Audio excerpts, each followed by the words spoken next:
Hello, I'm James Henley, Director of RDA Toolkit.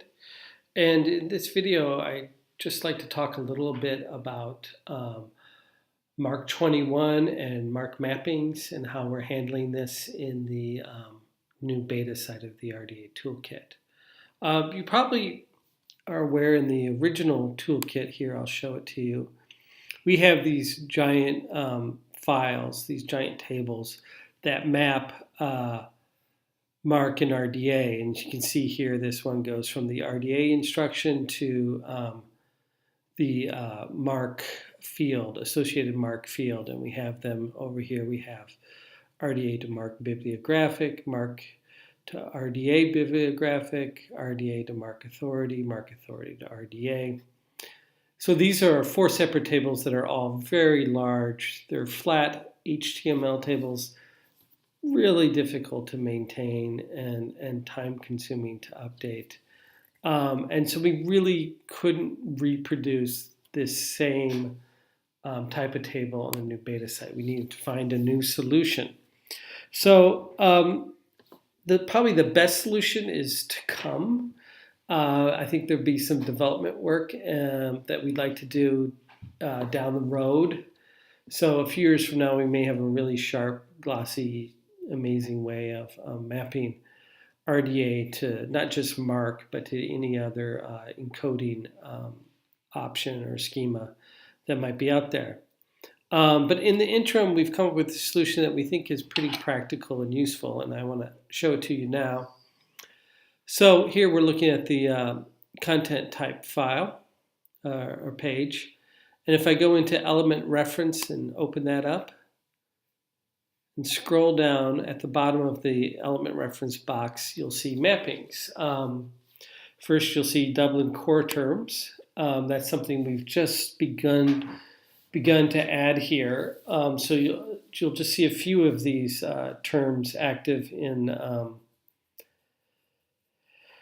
the toolkit right now, but we'll be working on adding more. And then you'll see MARC authority and MARC bibliographic, MARC 21 bibliographic. So you can see I can open and close these lists with this plus minus button here, much like the old browse in the original toolkit. As I said, we've divided these into authority and bibliographic and then put them into numeric order. So it should be easy for you to, or easier at least, for you to look up the MARC field that's of interest to you.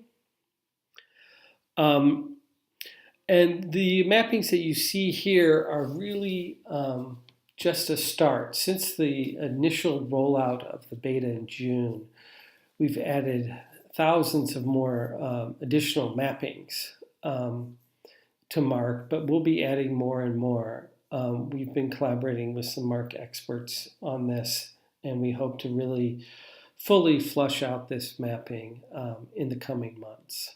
So, of course, one of the obvious limitations that might jump out to you on this is that I have to know the RDA element in order to find the MARC mapping.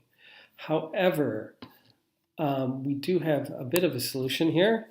You can search MARC fields and subfields in order to see what element they might relate to. So if I type in 546, you'll see I get 7 hits on that.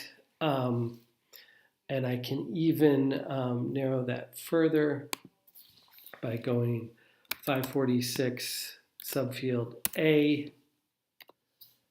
And you can see that refines my search down to just 3 hits. And I can go in there and read about those elements and see what other mappings might be related. I can also add in something like authority, if I could type correctly. Authority and 410, I'll do that. Search authority 410. And you can see I get 9 hits on that. So you can use any of that verbiage you want, any subfield or authority or bibliographic, in searching for MARC terms to find the elements that you might be interested in. So this is how we've kind of addressed MARC mapping this beta period and for the next few years at least. And we hope it's useful to you. We can add new mappings as well. I already showed you we're just starting off with Dublin terms. If there are any other mappings to other encoding schemas you'd like to see, we're interested in adding those kind of things, so just let us know. I can be reached through, or we can be reached through RDA Toolkit at ala.org, or you can use the submit feedback button here in the upper right of the top toolbar.